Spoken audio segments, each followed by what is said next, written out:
मानवता के लिए खतरा।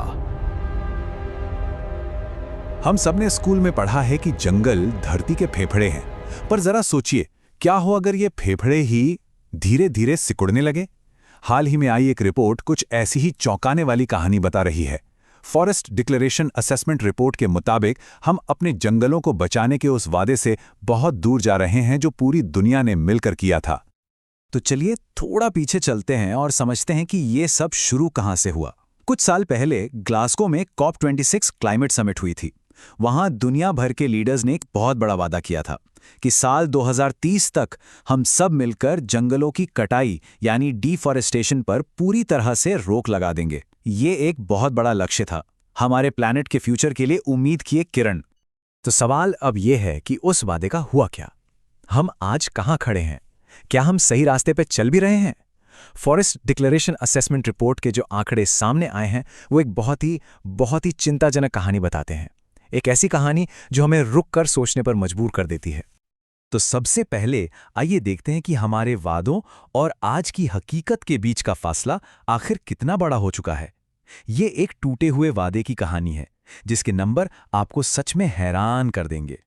हकीकत यह है कि 2030 तक वनों की कटाई रोकने के अपने लक्ष्य से हम 63% पीछे हैं। जी हां, 63%। इसे ऐसे समझिए, हम ना सिर्फ धीरे चल रहे हैं बल्कि असल में हम गलत दिशा में तेजी से भागे जा रहे हैं। तो ये तो हुई टारगेट की बात, लेकिन असल में जमीन पर क्या हो रहा है? ये प्रॉब्लम कितनी बड़ी है? हर साल हम कितना जंगल खो रहे हैं? तैयार हो जाइए, क्योंकि ये आंकड़े सिर्फ नंबर नहीं हैं, ये हमारे भविष्य पर एक बहुत बड़ा सवालिया निशान है। सिर्फ इसी साल 2024 में हमने 8.1 मिलियन हेक्टेयर जंगल खो दिए। ये एक बहुत बड़ा एरिया है और सबसे दुख की बात यह है कि इसका ज्यादातर हिस्सा हमारे कीमती ट्रॉपिकल रेन फॉरेस्ट्स का था, जो पृथ्वी की बायोडायवर्सिटी के आप कह सकते हैं हॉटस्पॉट्स हैं। अब ये 8.1 मिलियन हेक्टेयर कितना होता है इसका अंदाजा लगाना शायद मुश्किल हो, है ना? तो इसे ऐसे समझिए, ऑस्ट्रिया, एक पूरा का पूरा देश, बस उतना ही बड़ा जंगल का इलाका हमने सिर्फ एक साल में खो दिया। ये दिखाता है कि ये तबाही किस स्केल पर हो रही है। तो सवाल है कि आखिर ये हो क्यों रहा है? कौन है इसका सबसे बड़ा जिम्मेदार? रिपोर्ट साफ बताती है 86% वनों की कटाई के पीछे सिर्फ एक वजह है, एग्रीकल्चर यानी खेती। हमारी बढ़ती आबादी का पेट भरने की जरूरत हमारे जंगलों को धीरे धीरे खत्म कर रही है। अच्छा, कई लोगों के मन में यह सवाल आ सकता है कि ठीक है, जंगल कट रहे हैं तो हम नए पेड़ लगाकर इसकी भरपाई भी तो कर रहे होंगे।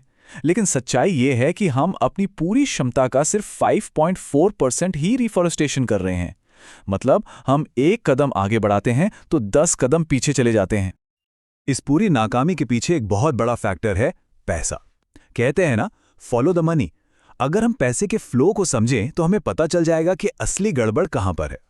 यहां देखिए, समस्या की जड़ बिल्कुल साफ नजर आती है। हर साल दुनिया भर की सरकारें एग्रीकल्चर सेक्टर को लगभग $409 बिलियन की सब्सिडी देती हैं, जो अक्सर जाने अनजाने में जंगलों की कटाई को बढ़ावा देती है। और दूसरी तरफ जंगलों को बचाने के लिए कितना पैसा खर्च होता है? सिर्फ $5.7 बिलियन। ये असंतुलन, ये फर्क सच में चौंकाने वाला है। इसे और आसान भाषा में समझते हैं। मतलब अगर इन सेक्टर्स में टोटल $100 खर्च हो रहे हैं तो उसमें से सिर्फ $1.40 यानी $1.5 से भी कम हमारे जंगलों को बचाने के लिए जा रहा है। बाकी का पैसा शायद अनजाने में ही सही उन्हीं एक्टिविटीज को फंड कर रहा है जो हमारे जंगलों को खत्म कर रही हैं। और ये सिर्फ सरकारों की बात नहीं है। दुनिया के 60% बैंक और फाइनेंशियल इंस्टीट्यूशंस बिना किसी ठोस पॉलिसी के काम कर रहे हैं जो ये पक्का करे कि उनका पैसा जंगलों की कटाई में ना लगे। इसका मतलब है कि हो सकता है हमारा आपका पैसा भी जाने अनजाने में इस समस्या को और बढ़ा रहा हो। तो क्या अब सारी उम्मीदें खत्म हो गई हैं? क्या बहुत देर हो चुकी है? नहीं, बिल्कुल नहीं। ये रिपोर्ट सिर्फ प्रॉब्लम ही नहीं गिनाती, बल्कि इससे बाहर निकलने का एक साफ रास्ता भी दिखाती है। हमें एक साथ 4 मोर्चों पर लड़ना होगा। पहला, जंगलों की कटाई पर तुरंत और सख्ती से रोक लगानी होगी। दूसरा, बड़े पैमाने पर पेड़ लगाने होंगे। तीसरा, जो लोकल और आदिवासी समुदाय हैं उनकी भागीदारी को पक्का करना होगा। और सबसे जरूरी, पैसे के बहाव को विनाश से संरक्षण की ओर मोड़ना होगा। और अच्छी बात यह है कि हमें जीरो से शुरू नहीं करना है। दुनिया में कई सफल मॉडल हैं जिनसे हम सीख सकते हैं। कोस्टारिका जैसा देश है जिसने अपनी पॉलिसी के दम पर अपने 60% जंगल वापस हासिल कर लिए हैं। जापान की मियावाकी तकनीक है जिससे कुछ ही दशकों में घने नेचुरल जंगल उगाए जा सकते हैं। और तो और नॉर्वे के ग्रीन फंड और भारत के कैंपा फंड जैसे मॉडल दिखाते हैं कि अगर सही जगह निवेश किया जाए तो कमाल हो सकता है। लेकिन शायद सबसे जरूरी सबक ये है, जंगल के असली रक्षक वो लोग हैं जो सदियों से उनमें रहते आए हैं, यानी स्थानीय और आदिवासी समुदाय।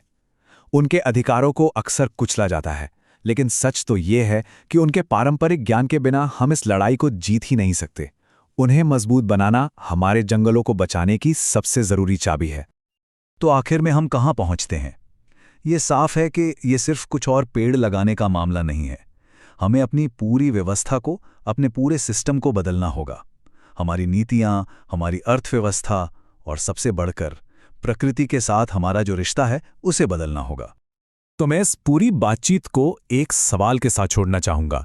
क्या बड़ी बड़ी नीतियां बना लेने से और अरबों डॉलर के फंड इकट्ठा करने से ही हमारे जंगल बच सकते हैं, या फिर असली बदलाव तब आएगा जब हम में से हर एक समाज के तौर पर प्रकृति के साथ अपने रिश्ते को फिर से परिभाषित करेगा? इसका जवाब शायद हम सबके अंदर ही है।